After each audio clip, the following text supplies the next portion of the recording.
All right, so this is what we're given in 22. 22 says solve by using elimination, and we have this system of equations. 8a minus 3b is equal to negative 11. And we have 5a plus 2b is equal to negative 3. All right. And so for elimination, what we want to do is we want to eliminate one of the variables, either a or b. Usually it doesn't matter which one you do first, you just pick whichever one is easiest, right? And this one, neither one is obviously easy. So like if, for instance, this 8, or if this was a 4 right here in front of the a, then we would just multiply it by a negative 4 and we could eliminate a.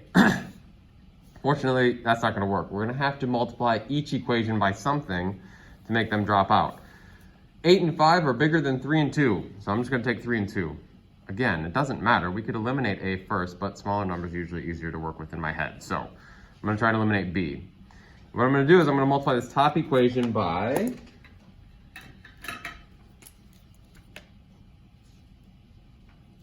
2. What I'm thinking is if I multiply this top equation by 2 and the bottom equation by 3, then I will get a negative 6 here and a positive 6 down there. When I add them, the b's will drop out. Okay, so I'm trying to eliminate b. So I'll multiply this by 3.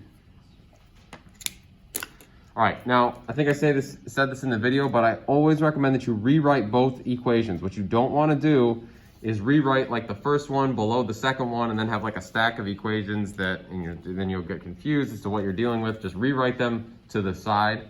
All right, so, and remember that you're multiplying everything here by 2. So this will be 16a minus 6b equals negative 22. The bottom one will be 15a plus 6b equals negative 9. Now, we're going to add the equations together. Okay, so I add 16 and 15, I get 31a. Negative 6 plus 6 is 0, so we'll just put plus 0. And then this is going to be negative 31. So we'll clean it up a little bit and we'll solve for a. So we have 31a is equal to negative 31. What's the last step? Divide by 31.